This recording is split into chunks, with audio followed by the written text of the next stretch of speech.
नमस्कार दोस्तों, मेरा नाम है ऋषभ अवस्थी। पेश है ऋषि ऋष का अनफिल्टर टॉक। ये हमारा 7वां एपिसोड है और 7वें एपिसोड में हमारे साथ जो आज शख्सियत शामिल हो रही है वो भारत में एक बहुचर्चित नेताओं में, जिनका नाम मीडिया वाले और अधिकारियों के बीच रिवॉल्वर दादी नाम से मशहूर है और कानपुर की जनता इन्हें प्यार से अम्मा बोलती है। तो पेश है उत्तर प्रदेश की सबसे चर्चित मेयरों में से एक आदरणीय श्रीमती प्रमिला पांडे जी।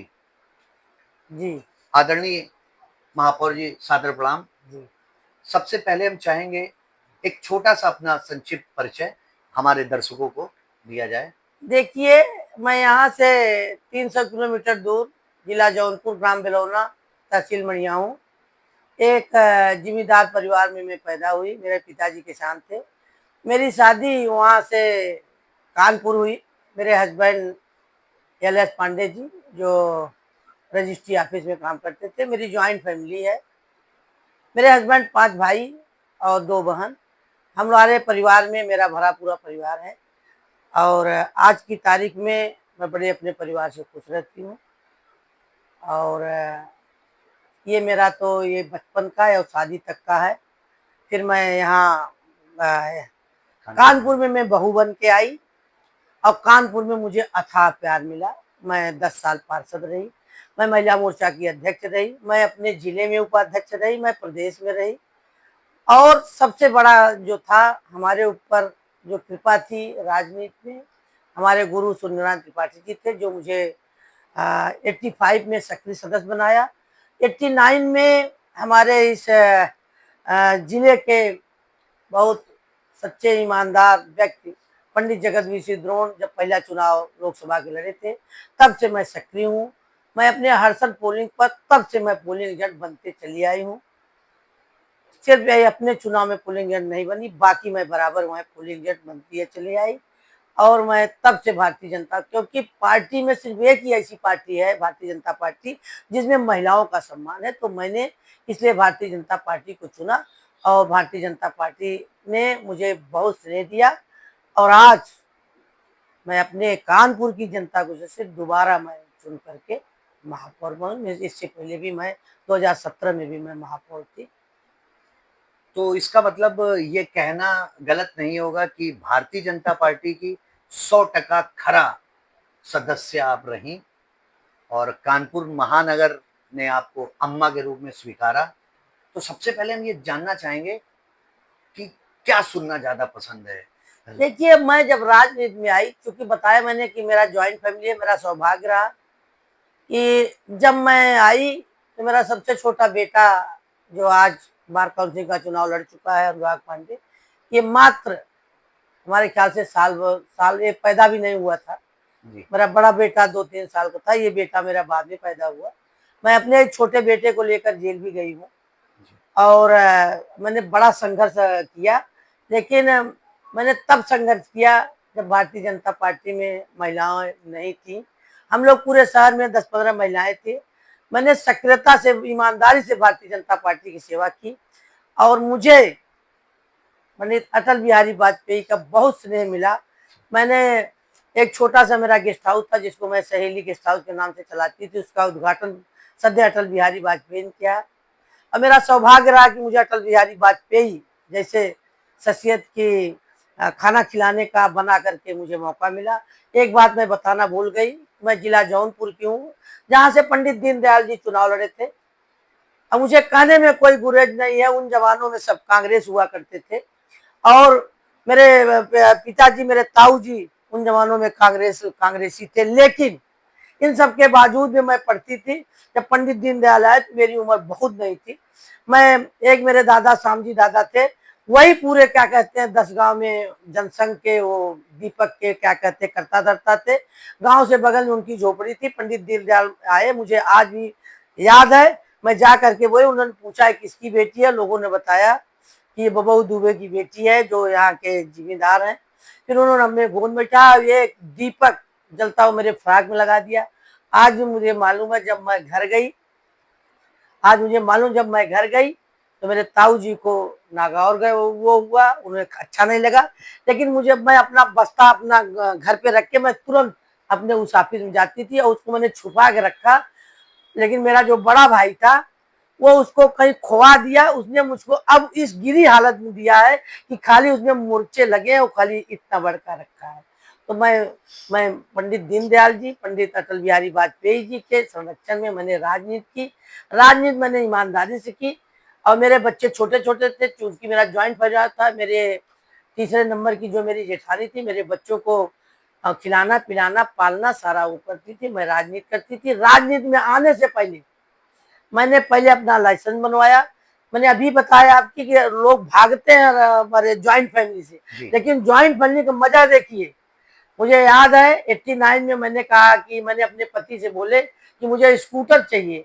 तो मेरे पति ने बोला क्या करोगी स्कूटर लेके, चलो कहाँ स्कूटर चलाओगी। लेकिन मैं इतना सौभाग्यशाली थी, मेरे दूसरे नंबर के जेठ थे जो बगल कमरे में रहते थे, मैं उनके पास गई। क्योंकि सब उनके बच्चे और सब बच्चे उनको बाबू कहते थे, तो मैं भी प्यार से उन्हें बाबू ही कहती थी। मैंने उनसे बोला मुझे स्कूटर चाहिए। उन्होंने अपने छोटे भाई बुलाए, छोटे भाई मतलब मेरे हस्बैंड को बुलाया और बोला कि कल बहू को ऐसी स्कूटर चाहिए। मैं यहाँ तक पर्दे में थी, जो स्कूटर लेकर आया तलवार मोटर वाला स्कूटर ले आया। सदैव जमुना शुक्ला जी अभी दुनिया में नहीं है, उन्होंने, हमारे हस्बैंड उनसे बोले, वो वहां से एक स्कूटर लाया। चूंकि मैं स्कूल जब जाती थी, पढ़ती थी, तो स्कूल जाती थी तो मैं साइकिल चलाना मैंने सीख लिया था। बहुत बढ़िया। जब वो स्कूटर लेकर आया, जब उसने देखा ये पर्दे वाली औरत ये स्कूटर कहाँ चला पाएगी। मेरा ये भतीजा सामने बैठा मुस्कुरा रहा है, ये भतीजा मेरा यहाँ बैठा था। एक मेरा भांजा था चंदबली तिवारी, वो दुनिया में नहीं है, जो जनसंघ का था। फिर उन्होंने कहा मामी हिम्मत न हारना, अगर तुमने साइकिल चलाई है तो स्कूटर चल जाएगी। उस तलवार मोटर वाले आए, मालिक आए, स्कूटर लेकर आए। हमने पूछा कैसे चलेगी, जो लेकर आया था उसने कहा बस बहन जी आप कैसे घुमा दीजिए, स्टार्ट हो गई। और एक्सीलेटर ये दोनों लेते रहिए। मैं इतना घूंघट काट के स्कूटर चला दिया और उसके बाद 13,000 समथिंग की मेरी पहली स्कूटर कनेडी घाटा आई। वही मेरे जीवन का, मेरे राजनीति का सुनहलापन था जिस दिन मैंने स्कूटर लिया। और लाइसेंस मेरा पहले से था, मेरे पास रिवॉल्वर थी। क्योंकि जब महिलाएं बाहर निकले तो अपनी सुरक्षा के लिए निश्चित तौर पर असला उनको रखना ही चाहिए। इसलिए मैंने रखा। अभी हमने एक कवि सम्मेलन में थे, मुझे बहुत अच्छा लगा, वो चौहान ने बोला, मैंने आजकल जो बेटियां दुपट्टा नहीं ओढ़ती हैं, तो मैंने कहा अगर आप तुम दुपट्टा ना ओढ़ो तो कट्टा लेके चलो। बहुत बढ़िया। और अगर कट्टा तुम्हारी औकात नहीं न लगे तो तुम दुपट्टा ओढ़ के चलो। बहुत बढ़िया। तो मैंने भैया क्या कहते हैं, अपनी रिवॉल्वर, अपनी स्कूटर। लेकिन मैंने राजनीति किया तो मैं हमेशा सोचती थी कि मेरा परिवार, मैं कहाँ हूँ, क्या कर रही हूँ, मेरे परिवार सब देख रहे हैं। मेरे परिवार से कोई नहीं जाता था। मैंने पूरी राजनीति अकेले की। क्योंकि हमारे जेठ विक्टोरिया मिल में काम करते थे दोनों, तो हमको कोई दिक्कत नहीं पड़ी। जब भी मुझे कोई जरूरत पड़ती थी तो मिलों से 200-300 आदमी आ जाते थे और वो लोग प्यार से मुझे चाची कहते थे, हर जगह ले जाते थे। ये करते करते राम जन्मभूमि का मामला आया, उसमें मैं जेल गई कई बार। मैंने आपको बताया, मैंने छोटे बच्चे को लेकर के जेल गई। और मैं बताई जब ये कलंक बाबरी मस्जिद गिर रही थी तो मैं अयोध्या में थी, बच्चे बचाते गई थी। यहाँ से मैंने पूरे मोहल्ले के एक मैंने दीप निकाला था, जिसमें मेरे मोहल्ले के सारे 50-60 बच्चे यहीं सामने अरेस्ट हुए थे। दिन भर यहीं थे, दूसरे दिन छूटे थे। इसी तरीके से तमाम। और जब से मैं पार्टी में आई, मैंने कभी अपने जान की चिंता न करते हुए पार्टी के लिए, अब तो हमारी पार्टी देश में प्रदेश में हर जगह मेरी पार्टी है। उन दिनों में जब अत्याचारी दुराचारी भ्रष्टाचारी ये जो कांग्रेस और ये सब थी, उन दिनों में हम लोगों ने संघर्ष किया था। संघर्ष ही मेरा नारा था। लेकिन मैं आज जहां हूं, भारतीय जनता पार्टी के एक मैं छोटी सी सिपाही हूं। पार्टी ने हमको बहुत कुछ दिया। मुझे 10 साल में पार्षद रही, महिला मोर्चे का अध्यक्ष रही, जिले में मैं उपाध्यक्ष रही, प्रदेश महिला मोर्चा में मैं रही। और मैं अपने पार्टी के नेताओं और शहर के लोगों के जो मेरा आशीर्वाद उनका मेरे ऊपर था, इस पर मैं 2017 में करीब 1 लाख के ऊपर मैं क्या कहते हूँ मेयर के चुनाव में जीता। दोबारा मेरी पार्टी ने मेरे ऊपर फिर विश्वास किया, मैं दोबारा फिर चुनाव के मैदान में थी। इस बार मैं 2 लाख से चुनाव लड़ी और 7 विधानसभा में जीती। दोनों बार मैंने 7 विधानसभा जीती। जनता मुझे अथाह प्यार करती है। मैं जनता के लिए 24 घंटे तैयार रहती हूँ। और हमारी पार्टी हमको इतना दिया कि मैं उसकी कल्पना मैंने नहीं किया था कि जिस दिन मैं इस कानपुर के अंदर आई इतना पर्दा करके और मुझे पार्टी ने यहाँ तक पहुँचाया। ये कानपुर का प्यार था, कानपुर की जनता का प्यार था और मेरे परिवार का इस पर बहुत बड़ा हाथ था, मेरे बच्चों का। मैंने बताया आपको, मैंने पहला चुनाव जब लड़ा था क्या कहते हैं 95 में, तो मेरे 9 बच्चे जो थे, 4 बच्चे मेरे दिन में झंडा बैनर पोस्टर लगाते थे और 5 बच्चे मेरे दिन रात में झंडा पोस्टर बनाते थे। और कोई भी कार्यकर्ता, मैं 2 चुनाव लड़ी और 2 मेयर लड़ी, 1 रुपए का कोई गुनाहगार नहीं। मैंने किसी को मसाला खिलाया हो, किसी को मैंने खाना खिलाया हो, किसी को मैंने सब मेरे साथ आए। अब मैं खुश हूँ। आदमी माँ शब्द सबको नहीं मिलता। माँ माँ एक शब्द होता है कि आदमी पेट से जो बच्चा जब पैदा होता है पहला शब्द उसका माँ है। शहर की जनता मुझे माँ कहती है, मैं बहुत गौरवान्वित अपने महसूस करती हूँ और माँ शब्द से मुझे नवाजा गया है, इसलिए भी मैं बहुत खुश हूँ। जाने अनजाने में मैं ये भी कहना चाहती हूँ अपने शहरवासियों से, गलती से तो भगवान से हो जाती, मैं तो मनुष्य हूँ। मैं हमेशा चाहती हूँ अगर मैं कहीं गलती करूँ तो कोई मुझे दिशा दिखाए।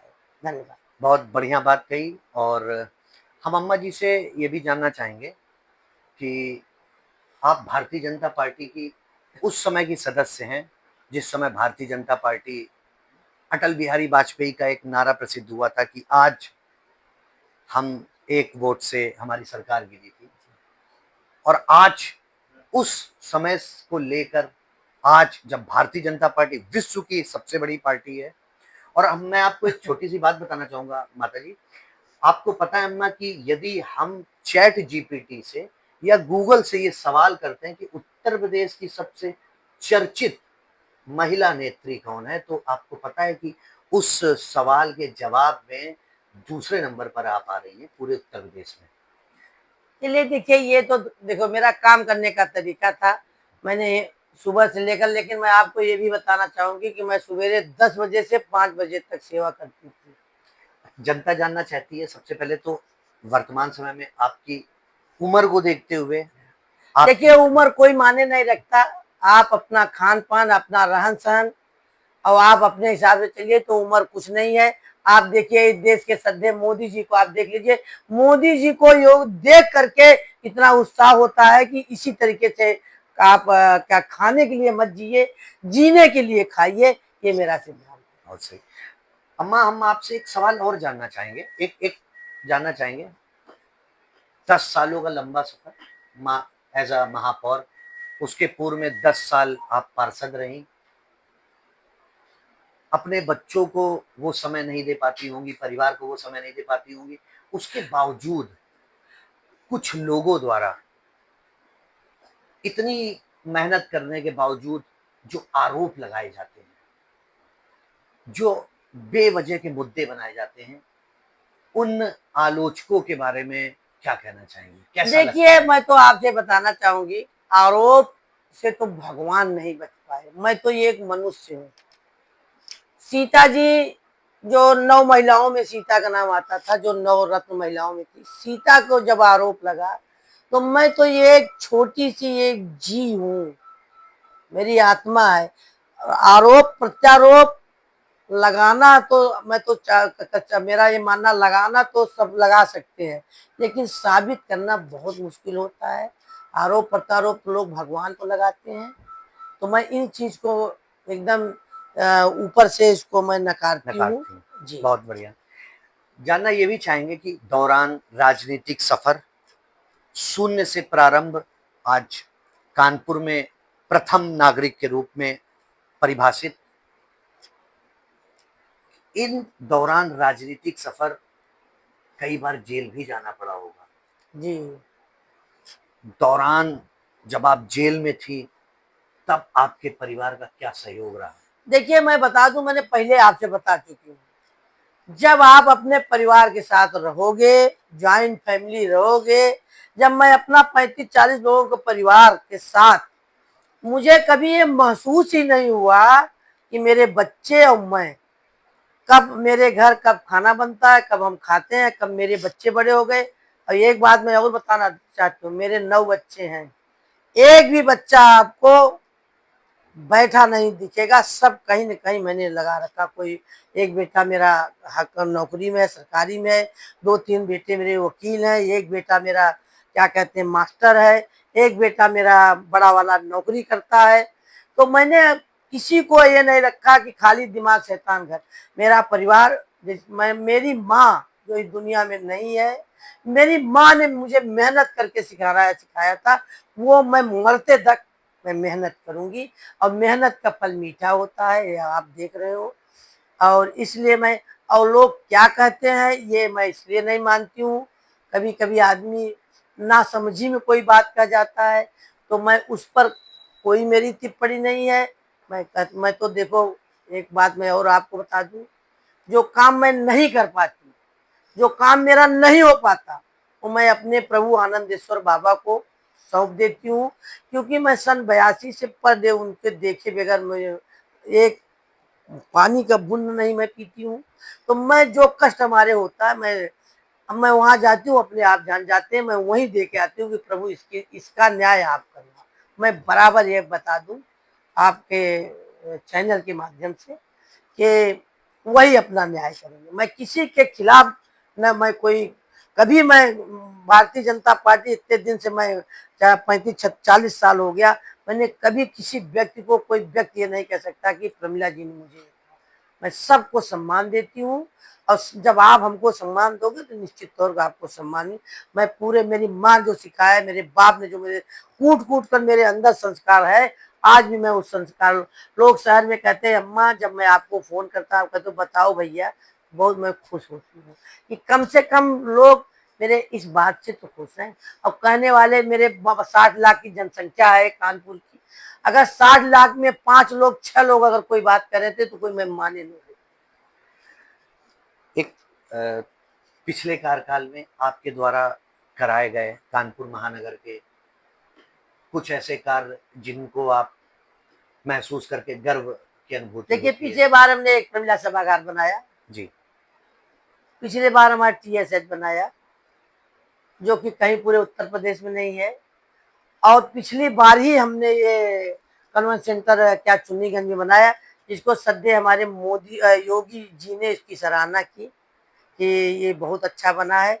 इस तरीके से तमाम मैं तो ये कहती हूँ मैं जनता के बीच में मैं सवेरे से लेकर 9 बजे 5 बजे तक रहती हूँ कि मैं उनके ऐसा नहीं है मैं कह रही हूँ कि 100 काम सुबह से आता तो मैं सब काम, लेकिन मुझे तसल्ली ये मिलती है कि 100 काम में मैं 40 काम तो कर ही देती हूँ, जिसमें 20 लोग तो मुझे बता ही देते हैं अम्मा काम हो गया। अब अभी आप बैठे थे, वेस्ट बंगाल से डीआईजी साहब का फोन आया, उन्होंने गूगल से निकाला, जी, उनके माँ बाप यहाँ बिजनू में परेशान है। जी, ऐसे तमाम जो हमारे क्या कहते हैं देश की रक्षा करने वाले जो हमारे वीर सिपाही वहां लगे रहते हैं हमारे बॉर्डर पर, जिसके लिए जब वो वहां लगे रहते तो मैं सोती हूँ, वहां से तमाम फोन हमारे पास आते हैं कि माता जी वो मेरे माँ बाप हैं। आपको मैं बताना चाहूँ कई जगह तो मैं खुद जाती हूँ कि जो भी आपको कष्ट हो, एक बार एक ने कहा था मैं तुरंत चकेरी पहुंची, उसके पूरे माँ बाप को जो आप हो हमें बताइएगा। इसी तरीके से देखो अभी आजी साहब ने बताया बिजनू से मेरे माँ बाप बिजनू में रहते माता जी। अभी एक वीडियो भी आपका काफी फेसबुक में वायरल हुआ था। आप गाड़ी से जा रही थी, एक्सीडेंट हुआ था किसी महिला का, हाँ, जिसको आपने बचाया था। भाई तो उसको तो चलती गाड़ी में गिर गई और फिर मैंने उसको अपनी गाड़ी में डाला, सरकारी गाड़ी में, उसको मैंने मधुरा में भर्ती किया और हमने डॉक्टर से कहा आप एक भी पैसा नहीं ला, तब तक उसका परिवार आ गया सब। और बता दूं अभी थोड़े दिन पहले एक बच्चा जो दिन भर में मजदूरी करके 200-300 रुपए कमाता था, उसके अपने पूरे घर में कमाया, आप पता कर लेना, खलासी लाइन का बच्चा वहां से निकला और यही क्या कहते हैं जहाँ कमिश्नर का बंगला है इसी के सामने उसका एक स्वरूप नगर की आर नगर के कोई बच्चा है जिसके 4-5 गाड़ियां हैं, आके उसका एक्सीडेंट कर देता, बच्चा वो कोमे में चला जाता है। वो लोग चिल्लाते हैं लाते हैं, फिर उन लोगों को किसी नर्सिंग होम में भर्ती करते हैं। एक दिन का खर्चा 60,000 आता तो 2 दिन का उसने खर्चा झेला। फिर जब वो भाग गई तो बच्चा कोमा में था। उस बच्चे को मैं ले जा करके खुद मैं अपनी गाड़ी से ले जाके और प्रिंसिपल से कह करके मैंने उसको हाईलैंड भर्ती कराया। 1.5 महीने के बाद वो बच्चा आज की तारीख में थोड़ी थोड़ी आँख भी खोलने लगा, काम करने लगा। तो मुझे ऐसा लगता है कि मैंने एक काम किया तो मैं ये सब काम मैं अपने आत्मा को एकदम शुद्ध करने के लिए करती हूँ। ये तो मेरा दायित्व है, मैं कहीं जाती हूँ, कोई लड़ रहा, मैं रुक जाऊँ, कोई गिर गया, मैं उठा के ले जाऊँ। एक बात मैं और आपको बताना चाहूँगी, मैं जब पार्षद थी, एक मैं यहाँ से परमठ से आ रही थी, और ये एक मोहम्मदम का लड़का था, और वो उसकी उन जमानों में उसकी मोटरसाइकिल थी, कम से कम हमारे ख्याल से 20-25 लाख की मोटरसाइकिल बाहर की। उसका बाप दुबई में रहता था, तो उस लड़के को एक्सीडेंट किया, स्कूल से एक्सीडेंट किया, लड़का जाके गिर गया। लड़का जब गिर गया तो मैंने क्या किया, स्कूटर खड़ी करके मैंने देखा, सब मर गया, क्योंकि लड़का जाके फिर गया। 3 लड़के थे, लड़के भाग गए। मैं उस बच्चे को उठाया सामने ये जो हमारा ये अस्पताल मकरावट ले आए, और वहां पर भटनागर डॉक्टर साहब थे। ये आपको मैं 35 साल की बात बता रहा हूँ। उसके गाड़ी में कोई जीप लगा था, जिससे उसका बाप जो वहां बैठा सऊदी अरब में देखता है, वो अपने घर फोन करता है कि हमारे लड़के का ऐसे एक्सीडेंट हो गया। ये गोरी सी औरत बड़ी बिंदी लगाए हुए आई, ये उसका उसका उसने बताया कि वो उठा के लेके गई। इतने तक वो बता पाया। और आपसे बता दूं, डॉक्टर ने कहा कि इनकी 1 लाख की सुई लगेगी, अगर मरना होगा मरेंगे, जीना होगा। ये किस सन की बात है? ये सन की बात है, आपको बताते हैं, ये 97-98 की बात है। सन 97 में एज अ कॉर्पोरेटर। हाँ, फिर सुनिए आप, 5 मिनट के अंदर। लेकिन अब आप मेरा जिगरा देखिए, 1 रुपया मेरे पास नहीं था, क्योंकि मैं परमठ जाती हूँ, एक चौनी लेके नहीं जाती हूँ, सिर्फ बाबा के यहाँ जाती हूँ। हमने कहा आप लगाइए इनको सुई 1 लाख की। भटनागर साहब अब नहीं है, लेकिन चौधरी साहब अभी हैं। अगर आप इसको ओके करना चाहे तो आप चौधरी साहब का जाकर के बयान ले लीजिएगा। फिर उस 5 मिनट के अंदर, क्योंकि वो जो लड़का था वो टेनरी वालों का लड़का था, 5 मिनट के अंदर उन जवानों की कम से कम 20 गाड़ियां वहां आ गई, और वो बच्चा बच गया। तब मुझे पता चला कि मोहल्ले का लड़का है, लेकिन बच्चा बच गया। फिर उसका फोन आता है, उसके बाप का उसके बाप का फोन आता है कि आपने मेरे बच्चे को बचाया, मैं आपको कुछ लाना चाहती हूँ। हमने कहा कुछ मत लाना, क्योंकि मेरी बेटी खुद वहां रहती है, तो सब हमें किसी की जरूरत नहीं है। अगर आप ये कह करके मुझे शर्मिंदा न करिए कि मैंने आपके बच्चा, लेकिन उसका कारण आप समझिए। मेरे बीच वाले बेटे का दिल्ली में उस एक्सीडेंट हुआ, उसके ऊपर से 3 सवारी बैठी हुई, ऑटो निकल गई, मेरे बेटे को कुछ नहीं हुआ। मैं तो वो महिला हूँ कि मैं हर चीज पर विश्वास करती हूँ। मेरा बेटे को कुछ भी नहीं हुआ, वो बच गया। तो जब आप प्यार करोगे, न्याय करोगे, तो आपके साथ भी न्याय होगा। निश्चित ही ये बात सत्य है कि जब आप किसी की मदद करते हो तो ऊपर वाला उस मदद को देखते हुए कहीं ना कहीं आपकी भी मदद करता है। हम सबकी प्रिय अम्मा सन 95 जब मात्र सभासद थी, तब भी जनता की सेवा के लिए समर्पित थी और आज भी समर्पित है। इन्हीं बातों के बीच में आपका एक ड्रीम प्रोजेक्ट था जो संपन्न हुआ, मंगल भवन, जिसमें गरीबों के लिए, असहायों के लिए विवाह का यह कार्यक्रम मांगलिक करने के लिए 11,000 रुपए की फीस के साथ वो कार्यक्रम आपने, मंगल भवन का उद्घाटन हुआ। एक अच्छा कार्यक्रम, उसके बावजूद कुछ तथाकथित राजनेताओं द्वारा फिर से आरोप लगाए गए। क्या लगता है? देखिए, वो जो आरोप है, हमें कहीं ऐसा लगता है कि जिन्होंने आरोप लगाया उन्हें पूरी जानकारी नहीं दी। उनको पहले जानकारी ले लेना चाहिए। वो भी मेरे बेटे ही हैं, वो भी हमें अम्मा कहते हैं, मेरे बेटे हैं। मान लो जाने अनजाने में बेटे भी गलती कर सकते हैं, वो पहले देख लेते, सुन लेते, समझ लेते, मुझसे पूछ लेते भाई। तो ये इसमें कोई, इसको मैं बुरा नहीं मानती हूँ। मेरा सपना था कि मैं कुछ करूं, और कुछ उन लोगों को करूं, क्योंकि मैंने आपको शुरू में बता दिया कि पंडित दीनदयाल जी, मैं जब छोटी सी थी तो मैं उनके सब चीजों को पढ़ा करती थी। तो मैं उनका ये था, सबसे नीचे पावदान पे खड़े लोगों के लिए कुछ करो। तो वो मंगल बहुत उसलिए, मैं जब निकलती हूँ, रोज शादी होती है, तो मेरा मन गदगद हो जाता है, हे प्रभु आपने मुझे अच्छा काम करा है। और जो जो उसकी बुराई भी कर रहे हैं, उनसे भी कहूंगी आप भी उसमें हटा दीजिए अपने मन से। सही इस पे सरकार का क्या पैसा लगा इस मंगल भवन? इसमें कुछ नहीं लगा, ये मैंने ये क्या कहते हैं कि CSR फंड का पैसा लगा है, नगर निगम की जमीन है, बस इतना ही है। बहुत बढ़िया। अच्छा अम्मा, एक चीज और जानना चाहेंगे। जैसा कि आपने मंगल भवन एक शहर वासियों को बहुत ही बेहतरीन गिफ्ट दिया, कानपुर दक्षिण भी एक बड़ी आबादी का क्षेत्र, क्या इस तरह के प्रोजेक्ट हमारे कानपुर थोड़ा दक्षिण सा में भी। मन दुखी हो गया कि इतना अच्छा काम किया, अगर उसकी बार बार जांच हो। और लेकिन कई लोग बोल रहे हैं, तो निश्चित तौर पर वहां भी मेरा मन है जी, कि वहां मैं बनाऊं। तब तो स्मार्ट सिटी में पैसा था, मैंने बना दिया। स्मार्ट सिटी एकदम खत्म तो नहीं हुई है, लेकिन निश्चित तौर पर वहां भी मैं बनाना चाहूंगी तो बनाऊंगी। बहुत बढ़िया। और मतलब एक अब मेरा सपना था महिला मार्केट का, जी, कि वो महिला मार्केट बने जिसमें सिर्फ ओनर महिलाएं हों। बहुत क्योंकि बढ़िया। मैं महिला हूं, तो मैं चाहती थी उसमें वो भी मेरा प्रोजेक्ट चलता है। हो सकता है कि वही प्रोजेक्ट मेरा 2 साल में पूरा हो। नहीं तो हम ये जानना चाहेंगे कि ये महिला मार्केट फिर से इस शहर को सौगात होगी या दक्षिण या उत्तर में भी देखो, मैं इस तरह दक्षिण की उत्तर मार्केट इसलिए बन नहीं सकती मानती हूँ, क्योंकि शहर शहर है, जी, सबका शहर है, हमारा प्यारा शहर है, प्रेम का शहर है।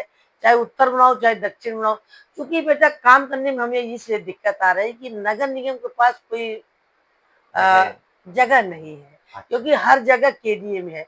पूरे उत्तर प्रदेश में गांव समाज की जो जमीन है वो नगर महापालिका हो या नगर निगम हो, उसके साथ पूरे उत्तर प्रदेश में एक इकलौता ये कानपुर है कि जिसके पास ग्राम समाज की कोई जगह नहीं, सब केडीए के पास है। तो मुझे केडीए से लेकर के बनाना पड़ता है, ये दिक्कत है पूलिंग करने में जी। समस्याएं और आती हैं। नहीं तो मैं और तमाम चीज बनवा दिए। आपने माननीय मुख्यमंत्री से भी कई मुलाकातें हैं आपकी। देखिए, मुख्यमंत्री हमारे इतने अच्छे हैं, इतने सौम्य हैं कि जैसे मैं तो उनको भगवान का दर्जा देती हूँ, मैं भगवान कहती हूँ। शायद उत्तर प्रदेश में आप पहली ऐसी नेता है जो उनको भगवान करार हाँ, दे। मैं उनको भगवान कहती हूँ, क्योंकि वो भगवान है। चूंकि क्या है, जी, जिस वो मठ में बैठे हैं जहाँ जी, से मैं बिलोंग करती हूँ, जी, ये जो बड़े महाराज जी थे, तो हमारी लोगों की चलान कहा नहीं जाता गाँव में, जी। तो वो सब यहीं से है, अच्छा। मठ से। और हमारे माननीय प्रधानमंत्री श्री नरेंद्र अरे मोदी जी उनका से भी क्या कहना मुलाकात है, हुई। वो तो देश का दिशा दशा सब बदल। बहुत बढ़िया। यदि ऐसा कोई मुख्यमंत्री प्रधानमंत्री नहीं हुआ जिसने देश के लिए इतना। मैं तो वो दिन नहीं भूल सकती जो हम लोगों के सिंदूर के लिए इतना बड़ा काम करते।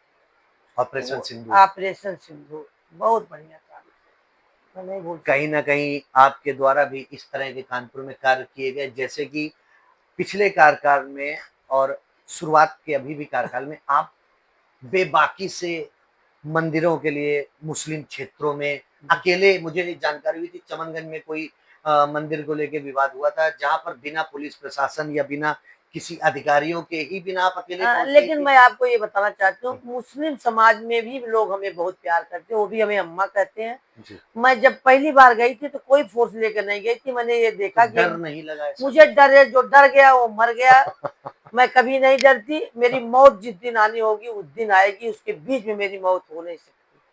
मैं यही अपने ये बताना चाहती हूँ आपको, मैं कभी नहीं डरती। अधिकारियों को भी आप डाँट देती अधिकारी हैं देखिए, आज तक अक्सर।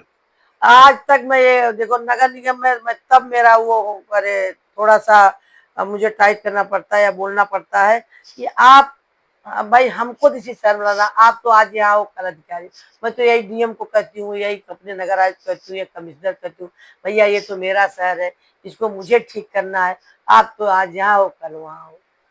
एक समस्या, कानपुर में आपके द्वारा अतिक्रमण के बहुत से अच्छे अभियान चलाए जाते हैं और बेबाकी से चलाए जाते हैं, पर वो अभियान जैसे ही पूरे होते हैं, कुछ ही दिनों के अंदर वापस अतिक्रमण होने नहीं, लगता है। वो तो पुलिस का काम है बेटा, वो अच्छा, हमारा काम है। कई बार हमने पुलिस कमिश्नर से बात किया कि मैंने कई बार वो खाली कराया, उसके बाद मैंने फोटो भी भेजी और सब था, लेकिन वो थोड़ा पुलिस का भी एक काम है कि जो एक बार मैं अतिक्रमण हटा दूं तो दोबारा अतिक्रमण ना। तो क्या हम इसको ये नहीं कह सकते हैं कि जैसा कि संभावनाएं रहती हैं कि पुलिस का दामन साफ नहीं रहता है? मैं किसी को आरोप नहीं लगाती, मैंने शुरू में आपसे बोला, आरोप लगाना बहुत सरल काम है, लेकिन साबित करना बहुत कठिन है, इसलिए मैं किसी पर आरोप नहीं लगाती। आरोप प्रत्यारोप को मैंने कभी काम नहीं किया। हो सकता है उनकी कोई मजबूरी हो। उसके बावजूद कुछ लोगों द्वारा टारगेट बेस आप और आपके परिवार को बदनाम किया देखिए, जाता है। जिन्होंने मेरे देखो हमको या मेरे परिवार को कोई नहीं बदनाम कर सकता। और ये जो थोड़े लोग हैं वो तो देखो आपस में, जब परिवार बड़ा रहता है तो एकाध बर्तन खटक खटक जाता है, इसमें कोई दिक्कत नहीं। सब अपने बच्चे हैं, सब अपने बेटे हैं, सब अपने हैं, उन्हीं वो कुछ सब ठीक हो उन्हीं जाएगा। कुछ खटकते बर्तनों को निष्कासित भी किया गया। हाँ, निष्कासित इसलिए किया गया कि जैसे मान लो एक एक उसमें पार्षद है जो उसने पहली बार जब सदन में पहले सदन में आया तो इतना कचरा लेकर आया, वो पहली बार में वो कार्यकारिणी में आया। तो अब अगर उसको लगता है कि माता जी हमसे मैं, वो भी मेरा बच्चा है, आ जाएगा रास्ते पर, आज नहीं कल। लेकिन समय इतनी जल्दी भाग रहा है, जो मैं तो ये कहती हूँ कि जो समय आज जैसे आप जो मेरे साथ बैठे हो, ये हमारे आपके जीवन में ये क्षण ये नहीं आ सकता। जो समय निकल जाएगा वो दोबारा हम, आज मैं मेयर हूँ, कल कोई दूसरा होगा, परसों कोई तीसरा होगा। मतलब माँ का आंचल खुला है, बच्चा दुष्ट हो या प्यारा माँ का ही रहता है। बच्चा दुष्ट नहीं हो सकता, बच्चा सब सही है। बच्चे सब सही है। निश्चित ही बहुत ही महानता की बात आपके द्वारा कही जाती है, और ये आपसे बात करके ये जरूर लग रहा है कि कहीं ना कहीं या तो ये एक साजिश रची जा रही है या व्यक्तिगत लाभ का कोई ऐसा कारण हो जिसके बारे में हम बात नहीं करेंगे। इन्हीं सब बातों के साथ एक चीज और जानना चाहूंगा।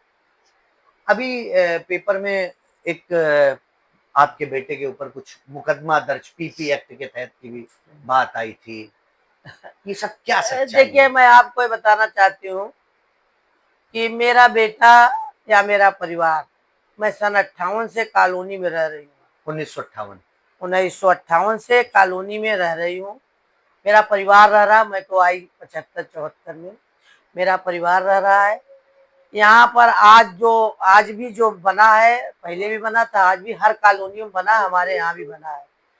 हमारी गाय भैंस पहले बंधती थी, आज भी हमारी क्या पूरे मोहल्ले की बंधती थी। मेरे बेटे से चूंकि होता क्या है ना, हमारे खिलाफ तो किसी के पास कुछ है नहीं जी।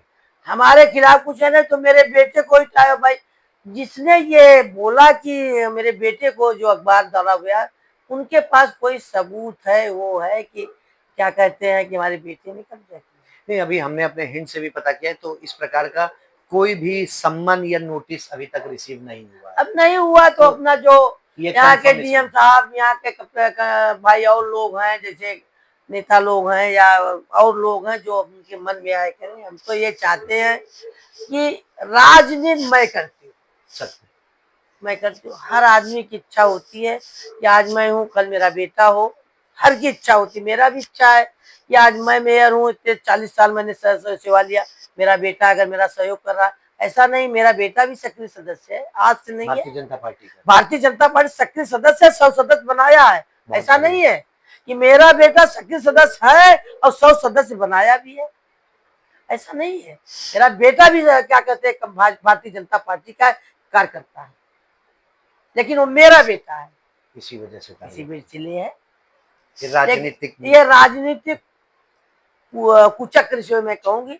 मैं तो किसी के बेटे के बारे में पूछा, सबके बेटे अच्छे हैं, सब ठीक है, हमारा भी बेटा ठीक है। अभी आपके कार्यकाल को काफी समय है, इस काफी समय में कोई ऐसा ड्रीम प्रोजेक्ट है, जब उसको धरातल पर लाऊंगी तब तुमसे बात करूंगी। मतलब ये सीक्रेट है, कानपुर को कुछ बड़ा मिलने वाला है फिर से, और जैसा कि पहले ही बता चुकी, महिला मार्केट का भी निर्माण होना है, और कानपुर में TSH द स्पोर्ट्स हब एक बहुत बड़ा संस्थान बनाया गया है, जहां पर आम व्यक्तियों के लिए बहुत से संसाधन है, खेलकूद के, स्विमिंग पूल है, मंगल भवन का भी आयोजन हुआ है, कम्युनिकेशन सेंटर बहुत अच्छा सेंटर बहुत अच्छा है, लेकिन अभी उसका टेंडर वेंडर हो रहा है, हो जाएगा तो उसमें भी नगर निगम का, क्योंकि अभी उसको स्मार्ट सिटी ने हैंड ओवर नहीं किया है। अच्छा, मतलब कि हाँ, स्मार्ट हमको नहीं सिटी हैंड ओवर किया है, वो जगह नगर निगम किया है, इसलिए स्मार्ट सिटी बनाया है।